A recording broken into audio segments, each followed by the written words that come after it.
मैं doctor Mahadev Singh, assistant professor political science, Shri Sanwaliya ji government college, Mandapiya, Chittorgarh. आज हम पढ़ेंगे नाटो।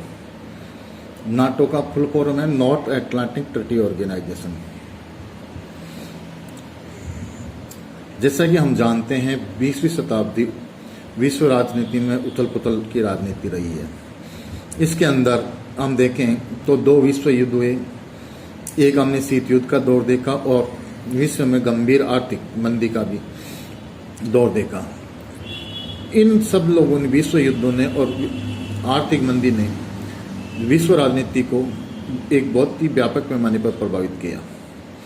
द्वितीय विश्व युद्ध के बाद में विश्व राजनीति का स्वरूप में आमूलचूल परिवर्तन हुआ और पूर्व में जो उपनिवेशवादी साम्राज्यवादी महान यूरोपीय शक्तियां थी, जिसे ब्रिटेन, फ्रांस, जर्मनी, इटली, इन शक्तियों का ह्रास हुआ और विश्व पटल पर 2 नई महाशक्तियां उभर कर आई। उनमें एक थी संयुक्त राज्य अमेरिका, दूसरा सोवियत संघ। इन 2 महाशक्तियों के मध्य विश्व में अपना प्रभाव जमाने के लिए प्रतिस्पर्धा स्थापित हुई और इन्होंने अपने अपने गुट बनाने शुरू कर दिए। अमेरिका के नेतृत्व में पूंजीवादी, उदारवादी, लोकतांत्रिक देशों का गुट बना, या जिसको पश्चिमी गुट भी कह सकते हैं, और दूसरा सोवियत संघ के नेतृत्व में साम्यवादी देशों का गुट बना। और इन दोनों गुटों के मध्य एक प्रकार का वैचारिक द्वंद्व या युद्ध शुरू हुआ, जिसे शीत युद्ध कहते हैं। इन 2 महाशक्तियों के मध्य शीत युद्ध के परिणाम स्वरूप वैचारिक, सैनिक, मनोवैज्ञानिक और आर्थिक युद्ध और प्रतिस्पर्धा की शुरुआत हुई, जिसके परिणाम स्वरूप इन दोनों महाशक्तियों ने अपने अपने सैनिक गुट बनाने शुरू किए और इनके मध्य सशस्त्रीकरण की, जिसमें परमाणु सशस्त्रीकरण की प्रतिस्पर्धा भी है, वह शुरू हो गई और विश्व 2 ध्रुव में बट गया, यानी विश्व राजनीति द्विध्रुवीय हो गई। इन 2 गुटों ने जो अपने सैनिक गुट बनाने शुरू किए, उनमें संयुक्त राज्य अमेरिका के नेतृत्व में नाटो, सीटो, सेंटो आदि सैनिक गुट बने और सोवियत संघ के नेतृत्व में वार्सा पैक्ट नामक सैनिक संगठन बना और इनके मध्य हथियार और सैनिक सशस्त्रीकरण की शुरुआत हो गई। हम बात करते हैं नाटो। नाटो का मतलब है नॉर्थ अटलांटिक ट्रीटी ऑर्गेनाइजेशन। ये नाटो की शुरुआत मार्च 1948 में बेल्जियम की राजधानी ब्रुसेल्स में जो संधि हुई, उसी का ये नाटो परिणाम है। इस संधि में पर ब्रिटेन, फ्रांस, बेल्जियम, नीदरलैंड और लग्जमबर्ग 5 देशों ने हस्ताक्षर किए और इस संधि का मुख्य उद्देश्य था कि ये जो देश है एक सामूहिक रूप से सैनिक और आर्थिक सामाजिक सहयोग और सहायता एक दूसरे की आवश्यकता पड़ने पर करेंगे और बाद में यही ब्रुसेल्स संधि नाटो के रूप में परिवर्तित हुई। नाटो की स्थापना 4 अप्रैल 1949 में हुई और आज इसके 30 सदस्य हैं। नाटो का जो मुख्यालय है वो बेल्जियम की राजधानी ब्रुसेल्स के अंदर है। नाटो जिस सिद्धांत के ऊपर स्थापित किया, यानी नाटो जिस सिद्धांत के ऊपर कार्य करता है, वो है एक सबके लिए, सब एक के लिए। यानी कि इसके किसी भी सदस्य पर कोई आक्रमण होता है या उसको किसी प्रकार से दबाया जाता है, शोषण का प्रयास किया जाता है, तो सब देश मिलकर उस आक्रमण का मुकाबला करेंगे। नाटो की स्थापना के कारणों की हम बात करें तो इसमें जो 2 मुख्य कारण हमें देखने को मिलता है। एक, इस युद्ध के बाद में पूरी यूरोप से अब सोवियत संघ को अपनी सेनाएं हटानी थी, परंतु सोवियत संघ ने अपने निहित राजनीतिक और सामरिक हितों के कारण पूरी यूरोप से अपनी सेनाएं नहीं हटाई। परिणाम स्वरूप पश्चिमी शक्तियों को, पश्चिमी देशों को सोवियत संघ की मंशा पर शक होने लग गया और उन्होंने सोचा कि अब उनको भी सोवियत संघ का जो सैनिक प्रतिस्पर्धा है उसका जमकर मुकाबला करने के लिए एकजुट होकर अपना एक गुट बनाना चाहिए। दूसरा है पश्चिमी यूरोप, जो कि द्वितीय विश्व युद्ध के बाद में आर्थिक रूप से काफ़ी कमज़ोर हो गया था, तहस नहस की स्थिति आ गया था, उसका रिस्ट्रक्चरिंग जरूरी थी।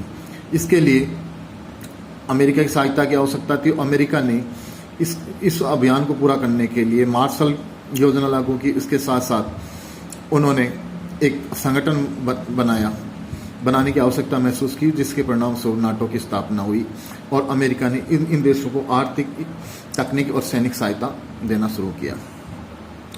अब हम बात करें कि नाटो के उद्देश्य क्या हैं। तो नाटो के जो मुख्य उद्देश्य में की बात करें तो पहला उद्देश्य है कि यूरोप में आक्रमण के समय एक डिटरेंट अवरोधक की भूमिका नाटो निभाए। अगर यूरोप पर किसी भी प्रकार का आक्रमण होता है तो नाटो देश मिलकर उसका कड़ा जवाब देंगे। दूसरा उद्देश्य जो है आर्थिक और सैनिक विकास कार्यक्रम, क्योंकि हम जानते हैं कि पश्चिमी यूरोप द्वितीय विश्व युद्ध के बाद में आर्थिक रूप से काफ़ी कमज़ोर हो गया था, साथ साथ सैन्य शक्ति रूप में भी काफ़ी कमज़ोर हो गया था। तो इन देशों को मजबूत, सोवियत संघ के खिलाफ एक मजबूत स्थिति में लाने के लिए अमेरिका ने अपना आर्थिक और सैनिक कार्यक्रम शुरुआत की और नाटो के माध्यम से इन देशों को एकजुट कर इनको आर्थिक और सैनिक सहायता पहुँचाना शुरू किया। और अगला जो मुख्य उद्देश्य है वो यूरोप के देशों को एक सूत्र में संगठित करना, यानी कि नाटो के माध्यम से अमेरिका का ये प्रयास था कि जो यूरोप के जो विशेषकर पश्चिमी यूरोप के जो देश हैं वो द्वितीय विश्व युद्ध के बाद में एक दूसरे के विरोधी बने हुए थे, उन देशों को किस प्रकार एक प्लेटफॉर्म पे लाया जाए और कैसे उनको सोवियत संघ के खिलाफ खड़ा किया जाए। इस उद्देश्य के लिए नाटो की स्थापना की गई। अब हम बात करें कि नाटो की स्ट्रक्चर क्या है। जब हम नाटो के स्ट्रक्चर की बात करते हैं तो नाटो में 4 ऑर्गेनाइजेशन है नाटो के। जो सबसे इम्पोर्टेंट है वो है उसकी परिषद, यानी कि जो काउंसिल है, इस काउंसिल में सब देशों के प्रतिनिधि होते हैं और ये काउंसिल ही सर्वोच्च डिसीजन मेकिंग बॉडी होती है और इसी परिषद का जो सेक्रेटरी होता है वो नाटो का सेक्रेटरी होता है। इसी के साथ साथ परिषद से के बाद में एक छोटी कमेटी और उप परिषद बनाई गई है। इसके साथ एक डिफेंस कमेटी बनाई गई है जो रक्षा संबंधी मामलों के बारे में निर्णय लेती है। और अगली जो इसका ऑर्गेनाइजेशन है वो सैनिक समिति है, यानी मिलिट्री कमेटी, जो युद्ध के समय युद्ध किस प्रकार ऑपरेट किया जाए इसके बारे में वो कार्य करती है।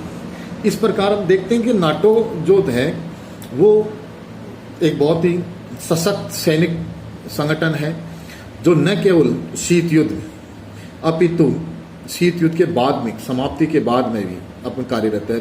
जैसा कि हम जानते हैं कि नाटो के साथ बने संगठन सेंटो, शीटो, वार्सा पैक्ट आज अस्तित्व में नहीं है, परंतु नाटो जो शीत युद्ध काल में अमेरिका और पश्चिमी यूरोपीय देशों तक सीमित था, उस नाटो का विस्तार आज हम देखते हैं कि जो सोवियत संघ के पूर्ववर्ती सोवियत संघ के या यह कह सकते हैं कि जो साम्यवादी देश थे पूरी यूरोप के, वो भी नाटो का सदस्य बनते जा रहे हैं और नाटो का विस्तार आज सोवियत संघ के उत्तराधिकारी रूस की सीमाओं तक पहुंच चुका है। एक प्रकार से देखें तो वर्तमान में जो नाटो संगठन है वह सोवियत संघ को एनसर्किल करने का एक सशक्त संगठन बन गया है। सोवियत संघ रूस के आसपास के जो या पड़ोसी जो देश हैं वो सब नाटो के सदस्य बन गए हैं और ये अमेरिकन डिफेंस स्ट्रेटजी का एक बहुत ही बड़ा इंस्ट्रूमेंट है जो न केवल यूरोप अपितु यूरेशिया के देशों तक को कवर करता है। आज नाटो रूस के बजाय चीन को घेरने की रणनीति पे कार्य कर रहा है और हम इस प्रकार हम देखें कि नाटो है वह एक बहुत ही मजबूत सैनिक संगठन है और उसकी अमेरिका के नेतृत्व में इसका लगातार निरंतर विस्तार हो रहा है।